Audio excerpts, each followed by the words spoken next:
காஞ்சி ஸ்ரீ மகா பெரியவரின் 30வது ஆண்டு ஆராதனை விழா ஜனவரி 8, 1994 ஆண்டு காஞ்சி ஸ்ரீ மகா பெரியவர் சித்தி அடைந்தார். 30 ஆண்டுகளுக்கு பிறகு அதே ஜனவரி 8 ஆராதனை நடக்கிறது. அனுசுத்தின் அனுகிரகம் ஒவ்வொரு வாரம் வியாழக்கிழமை குருவாரமாக நம்முடைய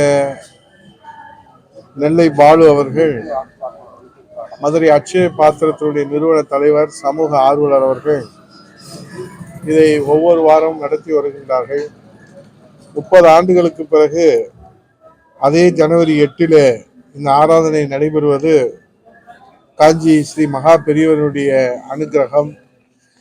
அவருடைய அனுகிரகம் அனைவருக்கும் கிடைத்து எல்லோரும் எல்லா வளங்களையும் நலங்களையும் பெற வேண்டும் என்று இந்த நேரத்தில் இந்த ஆராதனையில பங்கேற்று அனைவருடைய வாழ்த்துக்களையும் பெற்று நம்முடைய புரட்சி தமிழர் ஐயா எடப்பாடியார் அவர்கள் மீண்டும் இந்த தாய் தமிழகத்தை தலைமை தாங்கி தலைமகனாக இருந்து இந்த நாட்டு மக்களுக்கு மக்கள் தொண்டாற்றுகிற சேவை செய்கிற அந்த நல்ல நாளை, இந்த தாய் தமிழ்நாட்டு மக்கள் எதிர்பார்த்திருக்கிற நாளை மிக விரைவிலே நம்முடைய மகா பெரியவர் அவர்கள் உருவாக்கி தருவார்கள் என்ற நம்பிக்கையோடு அவரை வணங்கி, இன்றைக்கு இந்த மாதம் மிக விரைவிலே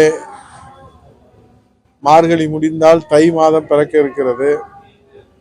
தை மாதம் என்று சொன்னால் தைப்பொங்கல். எல்லோரும் இயற்கையை வழிபடுகிற உலகத்திலே நமக்கு உறுதுணையாக இருக்கிற இயற்கை, நமக்கு உறுதுணையாக இருக்கிற கால்நடை, நமக்கு உறுதுணையாக இருக்கிற இறைவன், இவர்களை வழிபடுகிற தை பொங்கல். ஆக இறைவனுக்கு ஒரு பொங்கல், இயற்கைக்கு ஒரு பொங்கல், கால்நடைக்கு ஒரு பொங்கல் என்று நாம் பொங்கல் வைத்து வழிபடுகிறோம். இந்த தை திருநாள் பொங்கலிலே நமக்கு எப்படி கரும்பும் பொங்கலும் ஞாபகத்துக்கு வருகிறதோ, அதே போல வீரத்தின் அடையாளமாகவும் பாரம்பரியம் பண்பாட்டின் அடையாளமாகவும் 1500 ஆண்டுகளுக்கு மேலே இந்த பாரம்பரியத்தின் வீரத்தின் அடையாளமாக இருக்கிற வீரம் செறிந்த நம்முடைய தமிழ் மண்ணுக்கு அடையாளமாக இருக்கிற இந்த ஜல்லிக்கட்டு ஒவ்வொரு கிராம மண் வாசனையோடு கிராமத்தினுடைய அந்த மண் வாசனை உலகறிய செய்கின்ற வகையில உலக பிரசித்தி பெற்ற ஜல்லிக்கட்டு வாடிவாசலில் நடைபெற்று வருவதை இந்த தமிழ் சமுதாயம் நன்றாக அறியும். அப்படிப்பட்ட இந்த ஜல்லிக்கட்டுக்கு மீண்டும் ஒரு வாடிவாசலுக்கு மீண்டும் ஒரு பேராபத்து வந்திருக்கிறதோ என்கிற ஒரு அச்சம் இந்த உலக தமிழர்களிடத்தில் எழுந்திருக்கிறது.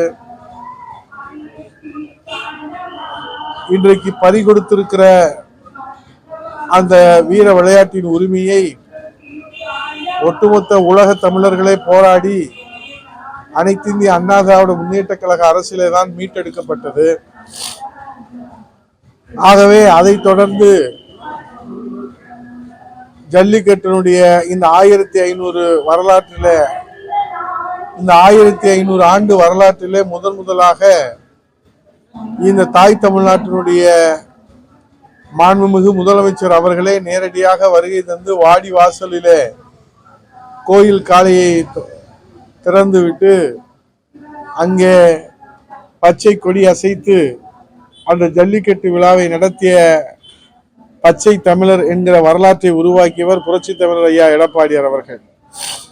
அதன் மூலமாக இந்த ஜல்லிக்கட்டு உலக புகழை பெற்றது என்று இந்த வரலாறை எல்லோரும் அறிவார்கள்.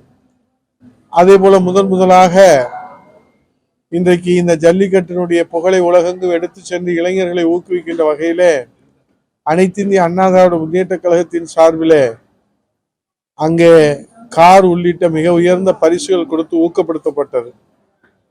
அதையும் இன்றைக்கு மதுரை மாவட்டத்தினுடைய மண்ணின் மைந்தனாக மாண்புமிகு அமைச்சராக இருக்கிற மாண்புமிகு அமைச்சர் அவர்களுக்கு நன்றாக தெரியும் என்று நான் நம்புகிறேன். ஆனால் நேற்றைய தினம் அவருடைய கட்சி கூட்டத்தில் மாண்புமிகு அமைச்சர் அவர்கள் இதை ஜல்லிக்கட்டிலே அரசியல் செய்ய வேண்டாம், நான் எச்சரிக்கை விடுகிறேன் என்று சொல்லியிருக்கிறார்.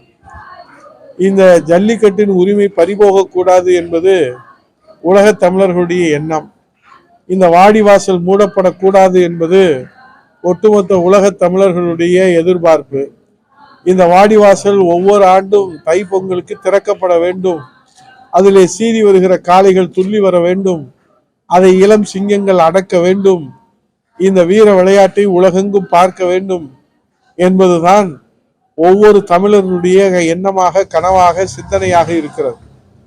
ஆகவே அதை தொடர்ந்து நடத்த வேண்டும் என்று மக்களுடைய எண்ணங்களை எடுத்து வைத்தால் அதில் அரசியல் செய்யாதீர்கள் என்று மாண்புமிகு அமைச்சர் அவர்கள் சொல்வது எங்களுக்கே வேடிக்கையாக இருக்கிறது. இதுல என்ன அரசியல் இருக்கிறது என்று எங்களுக்கு தெரியவில்லை. ஆகவே இன்றைக்கு அலங்காநல்லூர் ஜல்லிக்கட்டு, அவனியாபுரம் ஜல்லிக்கட்டு, பாலமேடு ஜல்லிக்கட்டு என்று இந்த ஒவ்வொரு ஊரின் அடிப்படையில அந்த ஜல்லிக்கட்டு நடந்து வருவது எல்லோரும் அறிந்த வரலாறு. மாண்புமிகு அமைச்சர் அவர்களும் நன்றாக அறிவார்கள். ஆகவே மாண்புமிகு அமைச்சர் அவர்களுடைய எச்சரிக்கையை கண்டு நாங்கள் பயப்படுவர்கள் அல்ல. தமிழர்களுடைய உரிமை காப்பதற்காக உயிரையும் படை வைத்து போராடுபவர்கள் தான் அனைத்து இந்திய அண்ணா திராவிட முன்னேற்ற கழகத்துடைய தொண்டர்கள். ஆகவே மாண்புமிகு அமைச்சர் அவர்களே, உங்கள் எச்சரிக்கையை தூக்கி குப்பையிலே போடுங்கள். உங்களுக்கு நான் கடுமையான எச்சரிக்கையை விடுகிறேன். உங்களை போன்ற வியாபாரம் செய்வதற்காக அரசியலுக்கு நாங்கள் வரவில்லை. 10 ஆண்டு காலம் புரட்சி தலைவி அம்மா அவர்களுடைய அருளாட்சியோடும், புரட்சி தமிழர் ஐயாவுடைய அருளாட்சியோடும், புரட்சி தலைவருடைய அருளாட்சியோடும் மக்கள் பணியாற்றி சேவை செய்து மக்களுக்கு சேவை செய்யத்தான் பொது வாழ்க்கையிலே வந்திருக்கின்றோம். ஆகவே மக்களுடைய எதிர்பார்ப்பை, எண்ணங்களை, அவருடைய கோரிக்கையை அவருடைய உரிமை குரலாக ஒலிப்பதுதான் எங்களுடைய கடமை. அதுதான் பொது வாழ்க்கையில எங்களுக்கு கொடுக்கப்பட்டிருக்கிற அந்த கடமையை செய்வதிலே என்ன அரசியல் இருக்கிறது என்று நீங்கள் கண்டுபிடித்தீர்கள் என்பது எங்களுக்கு தெரியாது. ஆகவே எச்சரிக்கை விடுகிற மாண்புமிகு அமைச்சர் அவர்களே, முன்னாள் அமைச்சர் என்கிற முறையில உங்களுக்கு கடும் எச்சரிக்கை விடுகிறேன். சிந்தனையிலே, செயலிலே, இரத்தத்திலே ஊறி போயிருக்கிற இந்த வீர விளையாட்டான் ஜல்லிக்கட்டினுடைய அந்த இலக்கணத்தை, பாரம்பரியத்தை, பண்பாட்டை நீங்கள் சிதைக்க நினைத்தீர்களானால் உங்கள் வசதிக்காக நீங்கள் மாற்றிக் கொள்வதற்கு இது தாய விளையாட்டு அல்ல. இது ஒன்றும் சிட்டிப்பானை விளையாட்டு அல்ல. இது 1500 ஆண்டு காலம் கடைபிடித்து வருகிற முன்னோர்களால், பெரியோர்களால், சார்ந்தோர்களால், அறிஞர்களால் நம்முடைய பாரம்பரியத்தினுடைய அந்த அடையாளமாக கொடுத்து சென்றிருக்கிறார்கள். ஆகவே அதை நீங்கள் சிதைக்க முற்பட்டால் அதனுடைய கடுமையான விளைவுகளை நீங்கள் எதிர்கொள்ள வேண்டியிருக்கும். இன்றைக்கு நீங்கள் ஆட்சி அதிகாரத்தில் இருக்கிறீர்கள். ஆகவே அதிகார பலம், பணபலம் இவைகளை வைத்துக்கொண்டு எதை வேண்டுமானாலும் செய்து விடலாம் என்று இந்த மதுரை மீனாட்சி பட்டணத்தில் நினைத்தவர்கள் எல்லாம் கொடியை இழந்து, கூடாரத்தை இழந்து, அனைத்தையும் இழந்து இங்கே மதுரையில பாடம் படித்திருக்கிறார்கள் என்பதை மாண்பு அமைச்சர் அவர்கள் நன்றாக அறிவார்கள். ஆகவே நாங்கள் என்ன சொல்லிவிட்டோம் என்று நீங்கள் எச்சரிக்கை விடுக்கிறீர்கள் என்று எங்களுக்கு புரியவில்லை. வாடிவாசல் திறக்கப்பட வேண்டும், காளைகள் அவிழ்த்து விடப்பட வேண்டும், அது மூடப்படக்கூடாது என்ற மக்கள் எண்ணங்களை நாங்கள் எடுத்து சொல்வதில்லை. என்ன அரசியலை நீங்கள் கண்டுபிடித்திருக்கிறீர்கள் என்பதை விளக்கம் சொன்னால் பரவாயில்லை. ஆகவே நீங்கள் உங்கள் தலைவர் பெயரில் மைதானம் கட்டுவதில் எங்களுக்கு ஆட்சேபனையோ ஆச்சரியமோ இல்லை. 1500 ஆண்டு காலமாக நடைபெற்று வருகிற வீர விளையாட்டினுடைய ஜல்லிக்கட்டை நீங்கள் தொடர்ந்து வாடிவாசல் செயல்பட வேண்டும் என்பதுதான் எங்களுடைய மக்களுடைய, தமிழர்களுடைய கோரிக்கையாக இருக்கிறது. ஆகவே நாங்கள் பொது வாழ்க்கையிலே சேவை செய்து இந்த மக்களுக்கு, இந்த மதுரை மக்களுடைய வளர்ச்சிக்காக எங்களை அர்ப்பணித்து நாங்கள் பணியாற்றி வருகிறோம். நாங்கள் ஆட்சி பொறுப்பில் இருக்கிற போது இந்த மக்களுடைய கோரிக்கைகள் எல்லாம் நிறைவேற்றி தந்திருக்கின்றோம். இப்போதும் அவருடைய கோரிக்கைகளை எல்லாம் அரசின் கவனத்திற்கு கொண்டு வந்து நிறைவேற்றுவதற்கு போராடி கொண்டிருக்கிறோம். ஆகவே மக்களின் உரிமை குரலாய் எடுத்து சொல்வதற்கு அது எந்த வடிவத்திலே, அது உருட்டலாக, மிரட்டலாக, எத்தகைய வடிவத்திலே அது வந்தாலும் அதை எதிர்கொள்வதற்கு நெஞ்சுரம் கொண்டு அனைத்து இந்திய அண்ணா திராவிட முன்னேற்ற கழகத்துடைய கடைக்கோடி தொண்டனாக நாங்கள் தயாராக இருக்கிறோம். ஆகவே ஜல்லிக்கட்டை நீங்கள் மூடு விழா கண்டால் இந்த தாய் தமிழ்நாடு கொதித்தெழும், உலக தமிழர்கள் கொதித்தெழுவார்கள். ஆகவே அதை நீங்கள் கவனத்திலே கொண்டு இந்த பாரம்பரியத்தை சீரழித்து விடாதீர்கள், இந்த பண்பாட்டை அழித்து விடாதீர்கள், இந்த வீரத்தின் அடையாளத்தை நீங்கள் அழித்து ஒழித்து விடாதீர்கள் என்பதுதான் உலகத் தமிழர்களுடைய எண்ணம். இந்த பகுதி மக்களுடைய எண்ணத்தை நாங்கள் தொடர்ந்து உரிமை குரலாக எடுத்து வைப்போம் என்பதை தெரிவித்துக் கொள்கிறோம். அந்த ஜல்லிக்கட்டு மைதானத்தில் இது இது வந்து ஒவ்வொரு ஊரினுடைய அடையாளம். இப்போ அவனியாபுரம்னா அவனியாபுரம் ஜல்லிக்கட்டுக்கு போறோம் அப்படின்னு சொல்லி காளையை பிடிச்சிட்டு போவாங்க, அந்த வீரர்களும் போவாங்க. அது முடிஞ்ச உடனே அலங்காநல்லூருக்கு வருவாங்க, அது முடிஞ்ச உடனே பாலமேடுக்கு வருவாங்க. இப்படி ஒவ்வொரு ஊரின் அடையாளமாக இருக்கிற, வீரத்தின் முகமாக இருக்கிற அந்த பாரம்பரியத்தை பண்பாட்டை சிதைக்க கூடாது என்பதுதான் இந்த பகுதி மக்களுடைய, உலகத் தமிழர்களுடைய, ஒட்டுமொத்த தமிழர்களுடைய எண்ணம். முதலாக புரட்சி தமிழர் ஐயா எடப்பாடி அவர்கள் முதலமைச்சராக வந்து இங்கே நடத்தியிருக்கிறாங்க. இப்ப இருக்கிற அமைச்சர் இதே சோழவந்தான் தொகுதியில சட்டமன்ற உறுப்பினர் இருக்கும்போது ஜல்லிக்கட்டு நடத்தினார்ல, யாரை கூட்டு வந்து நடத்தினாரு? முதலாக அந்த வரலாறை படைத்தது அனைத்து இந்திய அண்ணா திராவிட முன்னேற்ற கழகம், உலக புகழை பெற்றது. நீங்கள் ஆட்சி காலத்திலே பறி கொடுத்ததை மீட்டெடுத்தது அனைத்து இந்திய அண்ணா திராவிட முன்னேற்ற கழகம். ஆகவே இந்த ஜல்லிக்கட்டு உரிமையை பற்றி பேசுவதற்கு அனைத்து இந்திய அண்ணா திராவிட முன்னேற்ற கழகத்திற்கு முழு உரிமை உண்டு, தகுதி உண்டு. நீங்கள் தான் அதை பறி கொடுத்து விட்டு அதை நடத்தாமல் விட்டு போய்விட்டீர்கள். அண்ணா திராவிட முன்னேற்ற கழக அரசு தான் மீண்டும் அதை நடத்தி காட்டியது. அதுவும் எப்படி நடத்தி காட்டியது? உலக புகழ் பெறுகிற வகையில புரட்சி தமிழர் எடப்பாடி அவர்களே முதலமைச்சராக வந்து அங்கே பச்சை கொடி அசைத்த பச்சை தமிழராக வரலாறு படைத்தார்கள். நீங்க இப்ப மைதானத்தை திறங்க, அதை பத்தி எங்களுக்கு ஆட்சேபணம் இல்லை. நாங்க அந்த இடத்த வந்து ஒரு கால்நடை ஆராய்ச்சி பூங்காவுக்காக அது ஆயத்த பணிகள் எல்லாம் செய்யப்பட்டு அந்த இடம் அடையாளம் காணப்பட்டு நடவடிக்கை எடுக்கப்பட்டது. இப்ப அதுல நீங்க விளையாட்டு மைதானம் வச்சு உங்க தலைவர் பெயர் வைக்க போறதா இப்ப சொல்லி இருக்கிறீங்க அல்லது சொல்லாம இருக்கிறீங்க.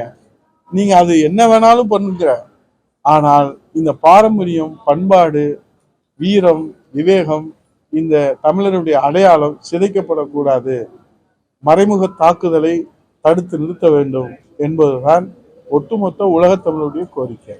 23ஆம் தேதி தலைவரை கூட்டு வந்து அந்த மைதானத்தை திறப்பேன் என்று சொல்லுகிறார். 1 லட்சம் பேரும் இல்ல, 1 கோடி பேர்கள் வந்து கூட அதை வச்சு நீங்க வந்து முதலமைச்சராக இருக்கிற முத்துவேல் கருணாநிதி ஸ்டாலின் அவர்கள் திறக்கட்டும், ஆட்சேபணம் இல்லை எங்களுக்கு. அதுல என்ன செய்ய போறீங்க? மஞ்சு விரட்டு நடத்த போறீங்களா? வாடிவாசல் ஜல்லிக்கட்டு நடத்த போறீங்களா? அல்லது வடமாடு இது விட போறீங்களா? என்ன நடத்த போறீங்க அதுல என்பது மிகப்பெரிய கேள்வியாக இருக்கிறது.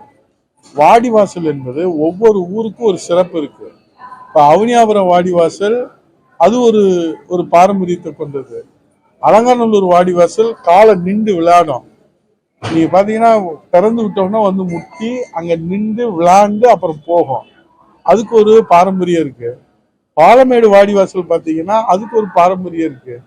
இப்படி நான் இப்ப கரடிக்கல் திருமங்கலத்துல பாத்தீங்கன்னா அதுக்கு ஒரு பாரம்பரியம் இருக்கு. ஆக இப்படி பாரம்பரியமிக்க வாடிவாசல்களை நீங்கள் மூட விடக்கூடாது என்பதுதான் எங்களுடைய குறை. இந்த பார்வையாளர்கள் பார்க்க முடியவில்லை என்று காரணம், இன்றைக்கு டிஜிட்டல் உலகம். இன்னைக்கு இங்க அலங்காநல்லூர் ஜல்லிக்கட்டு நடக்கிற அந்த ஜல்லிக்கட்டை உலகம் முழுவதும் இருந்து நேரலையில பாக்குறாங்க. இன்னைக்கு நேரையும் வந்து பாக்குறாங்க. ஆக பார்க்க முடியவில்லை என்ற ஒரு காரணத்தை சொல்லி ஒரு மைதானத்தை ஏற்படுத்தி இது IPL மேட்ச் போன்ற அவர் உருவாக்க வேண்டும் என்று நினைத்தால் அதுல இருக்கிற அந்த கலாச்சாரம், பண்பாடு, நாகரீகம் அது சிதைந்து நம்முடைய வரலாறு மறைக்கப்படும், நம்முடைய வரலாறு சிதைக்கப்படும், நம்முடைய வரலாறு திரித்து கூறப்படும் என்பதுதான் இன்றைய உலகத் தமிழர்களுடைய வேதனையாக இருக்கிறது. செய்திகளை உடனுக்குடன் தெரிந்து கொள்ள நமது அம்மா இணையதள தொலைக்காட்சியை சப்ஸ்கிரைப் செய்து அருகில் உள்ள பெல் ஐகானை